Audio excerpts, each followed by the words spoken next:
Bene data bakundwa b'umwami Yesu Kristo, mwese abakurikira izi nyigisho tubahaye ikaze mu biganiro bya Saveur Divine.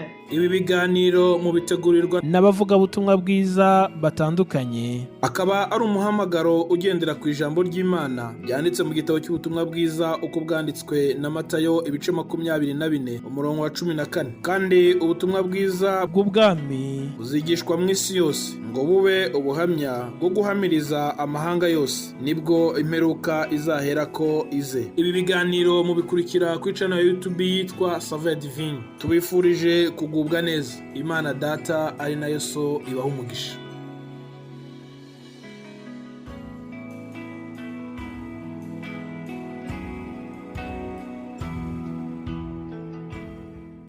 Mw'isi yacu no mw'ijuru nta zina nk'irya Yesu, nta rindi ryampumuriza iry'uwatubambiwe.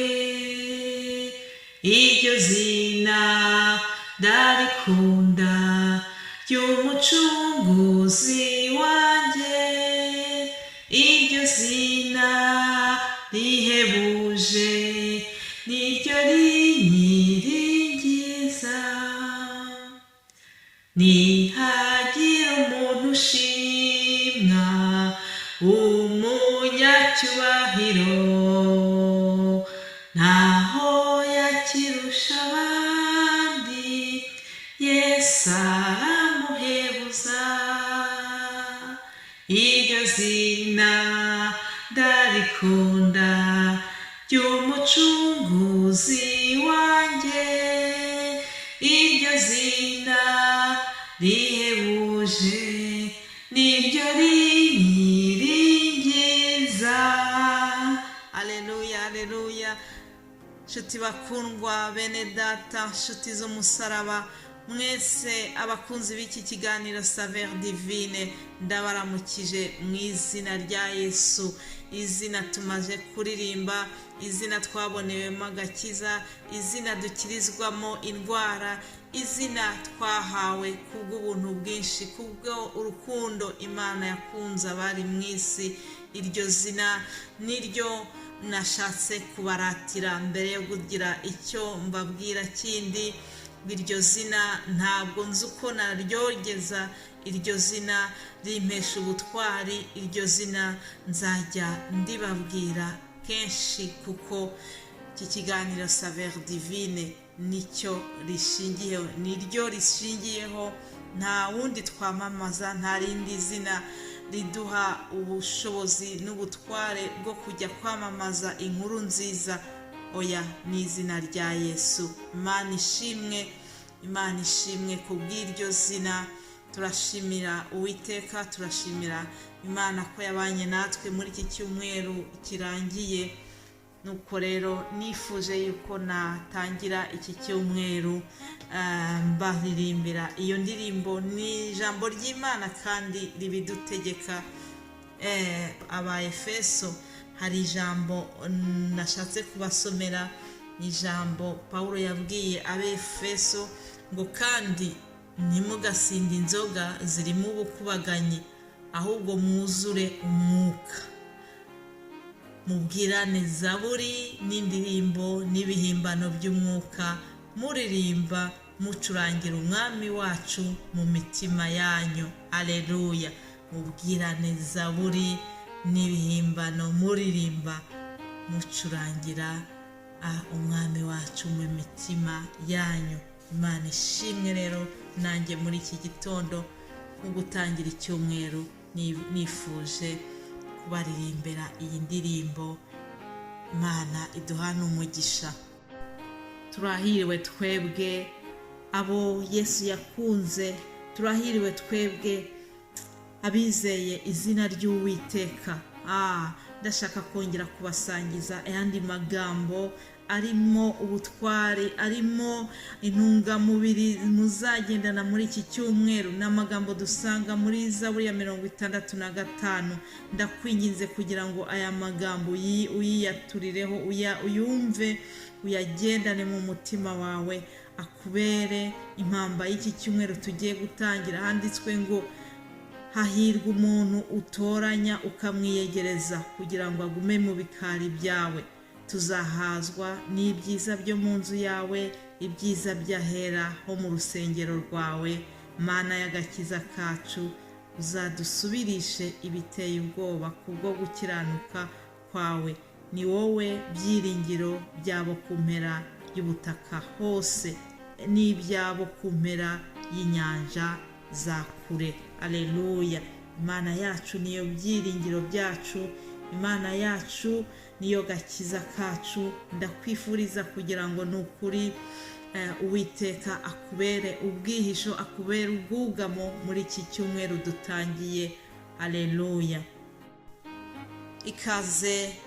niba wumvise iki kiganiro cya Saveur Divine ari ubwa mbere, tukwifurije umugisha w'Imana, tukwifurije kugubwa neza wumva ijambo ry'Imana rinyura muri ibi biganiro. hanyuma ku basanzwe bamenyereye ibi biganiro, muzi neza ko buri wa mbere dufata uwundi mutwe w'ijambo tuzagenderaho mu cyumweru. rero bene data bazabaganiriza, ndetse nanjye mbaganiriza mu rurimi rw'igifaransa.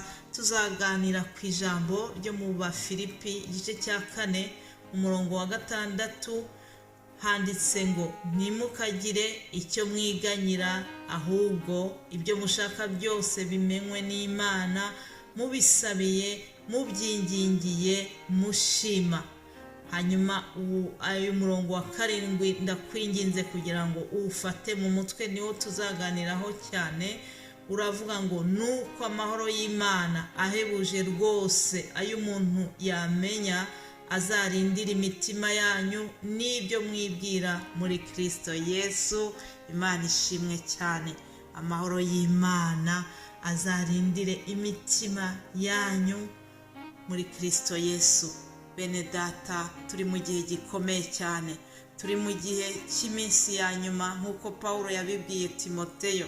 muri iyi minsi rero tubona byinshi biteye ubwoba, byinshi by'urucantege, tubona ibintu byinshi bigenda binaniza umugenzi, waba uri umugenzi ujya mu ijuru, waba ndetse n'uwundi utaramenya iby'uru rugendo. twese turi kuruhira hamwe, twese tubona ibiteye ubwoba muri uru rugendo.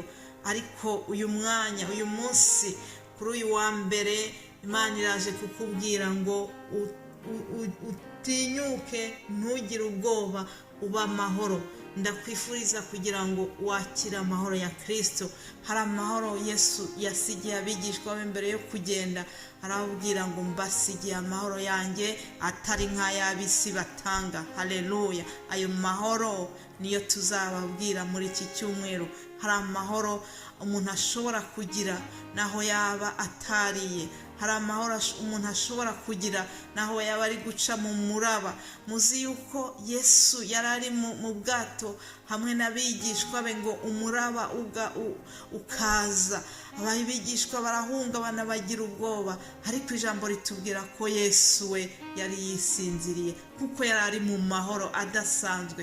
hari ayandi amahoro aruta ayo twibwira, uyu mwana w'umuntu ashobora kuguha amahoro adaturuka kuko ufite amayero menshi kuri konti yawe, amahoro adaturuka kuko utigeze urwara, ahubwo hari amahoro aturuka k'Uwiteka. amahoro Yesu atanga ni amahoro adasanzwe, ni amahoro ushobora kugira naho waba uri guca mu miraba, naho waba urwaye, naho waba ushonje, ariko hari amahoro Yesu ashobora kukuremera ukibaza uko bigenze. ndakwifuriza kugira ngo ayo mahoro uzayumve mu mutima wawe. nubwo hari byinshi biri kuza biduca intege, nubwo hari inkuru twumva ziteye ubwoba, hari intambara hirya no hino, hari imitingito, hari byinshi tugenda twumva mu makuru ya buri munsi, ukumva ni ibintu by'urucantege gusa, ariko ni ukuri muzaniye inkuru nziza ikubwira ngo wakire amahoro ya Kristo. Amahoro umwami wacu atanga ni amahoro adasanzwe, ngo kandi nutayata ntabwo uzayakurwaho. Amahoro Yesu atanga ntabwo agira akagero, ntarondoreka. Ndakwifuriza ni ukuri kugendera muri ayo mahoro, ndakwifuriza kugira ngo Yesu aze agendane nawe, agufata akaboko, aguhumurize. Ndakwifuriza kuguma mu bwihisho bwe, ni ukuri umwishingikirizeho, uzabona amahoro yo mu mutima wawe. Ayo mahoro adasanzwe niyo yaherekeje Pawulo igihe yari ari mu bwato n'abandi ari kugenda bagiye kumucira urubanza i Roma. Hanyuma haza umuraba mu bwato, ariko Pawulo agumana ayo mahoro.